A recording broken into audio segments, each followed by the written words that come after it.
परमाराध्य सद्गुरु महाराज के प्रवचन का पाठ महर्षि में ही सत्संग सुधा सागर से प्रवचन संख्या 291। किस विधि से इंद्रियों का संग छूटेगा। पूज्य महात्मा गण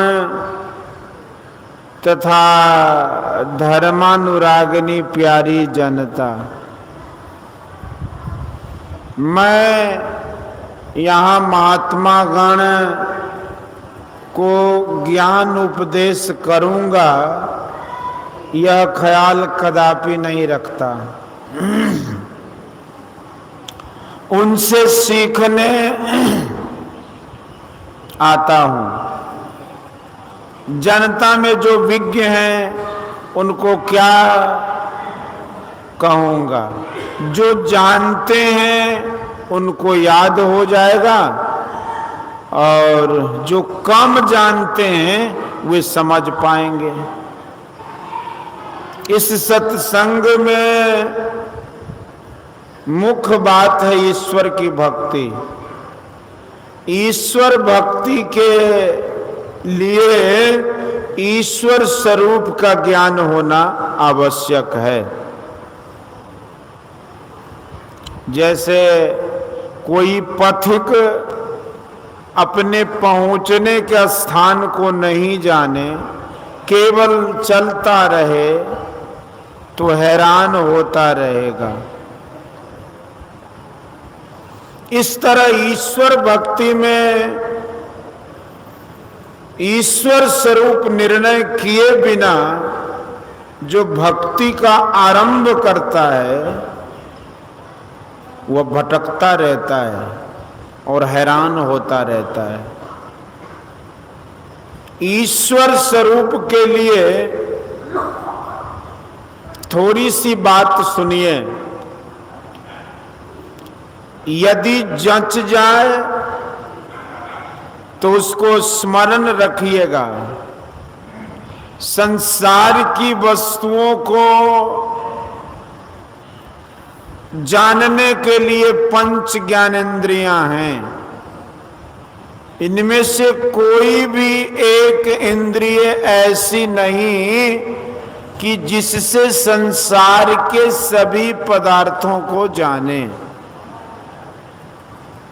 संसार में बहुत पदार्थ हैं, लेकिन समास रूप में जाने तो बहुत अच्छा है।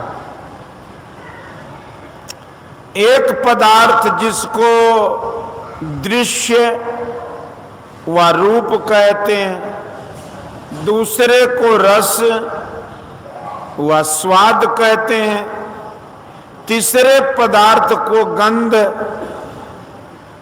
चौथे को स्पर्श और पांचवें को शब्द कहते हैं। ये 5 पदार्थ हैं।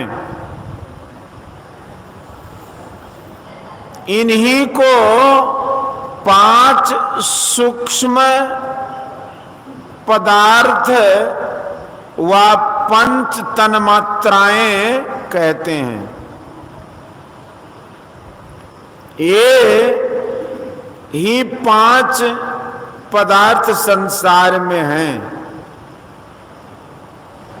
रूप पदार्थ को ग्रहण करने की योग्यता केवल नेत्र को है। कान, नाक, जिह्वा, त्वचा, इन चारों को शक्ति नहीं कि दृश्य पदार्थ को ग्रहण कर सकें।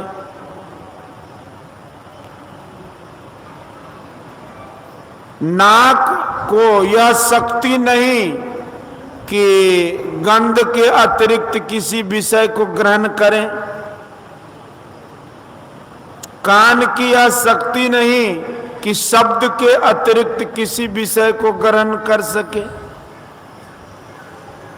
जिह्वा को यह शक्ति नहीं कि इस कि रस व स्वाद के अतिरिक्त किसी अन्य विषय को ग्रहण कर सके। त्वचा को यह शक्ति नहीं कि स्पर्श विषय के अतिरिक्त किसी अन्य विषय को ग्रहण कर सके।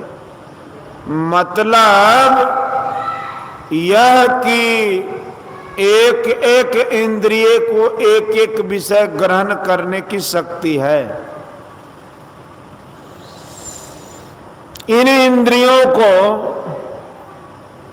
इतने ही तक की पहुंच है, मन इन 5 ज्ञानेंद्रियों के अंदर ही घूमता है, पंच पदार्थों का ही मनन करता है।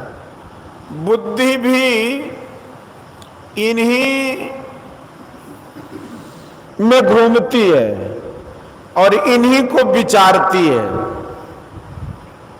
बुद्धि बड़ी बलवती है,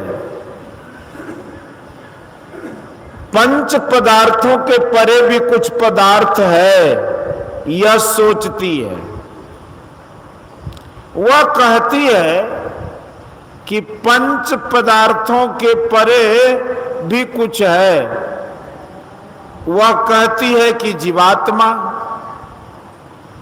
तुम हो, मैं जानती हूं लेकिन तुमको पहचानती नहीं हूं। ईश्वर की स्थिति है, जानती हूं पहचानती नहीं। राम स्वरूप तुम्हार वचन अगोचर बुद्धि पर अविगत अकथ अपार नेत नेत नित निगम कह। यह बुद्धि से परे का पदार्थ है। परमात्म स्वरूप इंद्रियों से वह मन बुद्धि से ग्रहण होने योग्य नहीं है। श्री राम ने लक्ष्मण जी से कहा था, गोचर जहां लगी मन जाई, सो सब माया जानो भाई। सबको माया जानकर मायातीत को भी जानना आवश्यक है। जिस सुख के लिए लोग ललायित होते हैं, जिस सुख को पकड़ना चाहते हैं, उस सुख को पाते नहीं हैं। सुखद स्वरूप तो परमात्मा है, दूसरा कुछ नहीं। बिना उनको पकड़े सुख नहीं मिल सकता जीवात्मा को।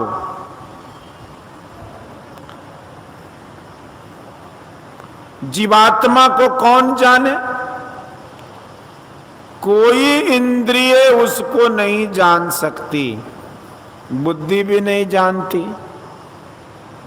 परमात्मा को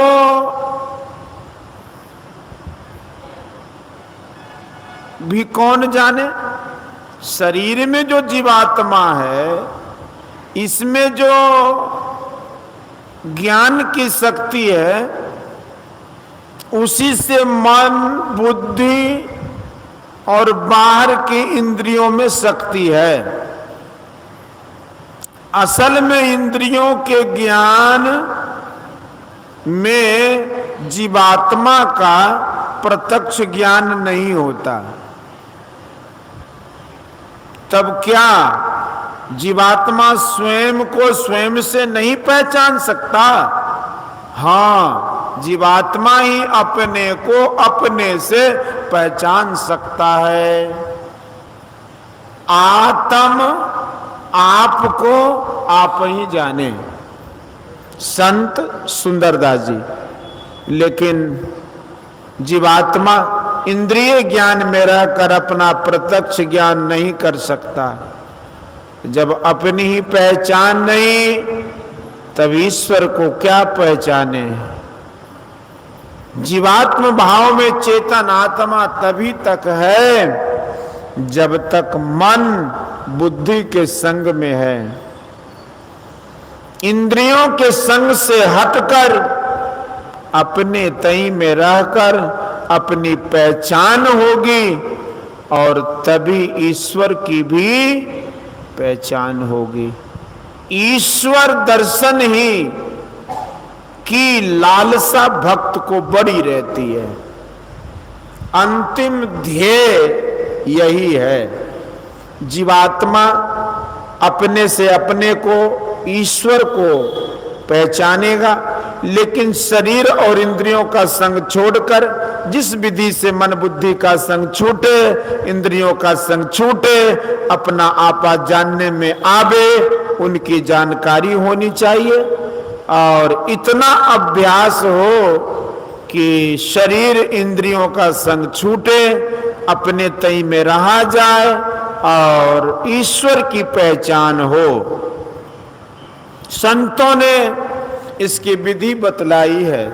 जैसे रूप क्या है तो जो आंख से चिन्ह लो, शब्द क्या है जो कान से पकड़ सकते हो, रस क्या है जो जिह्वा से पकड़ सकते हो, गंध क्या है जो नाक से ग्रहण करो, स्पर्श क्या है जो त्वचा से ग्रहण हो। इसी तरह ईश्वर क्या है, अपने तई तुम क्या हो। तो दोनों का एक ही उत्तर है कि जो तुम अपने तई से पहचान सको, अपने ज्ञान से, आत्मज्ञान से ही ईश्वर का दर्शन होता है। चेतन आत्मा जड़ का संग छोड़कर जो पहचाने, उसी को ईश्वर दर्शन कहते हैं। ईश्वर क्या है, जो चेतन आत्मा के ज्ञान में पहचाने जाते हैं, जिनको केवल चेतन आत्मा ही पहचान सकती है। जिस साधन के द्वारा चेतन आत्मा शरीर इंद्रियों से छूटकर अपने तई में रह सके, वही साधन ईश्वर की भक्ति है। आप लोग की भी याद रखिएगा, आप लोग भी याद रखिएगा। बोलिए श्री सद्गुरु महाराज। श्री सद्गुरु।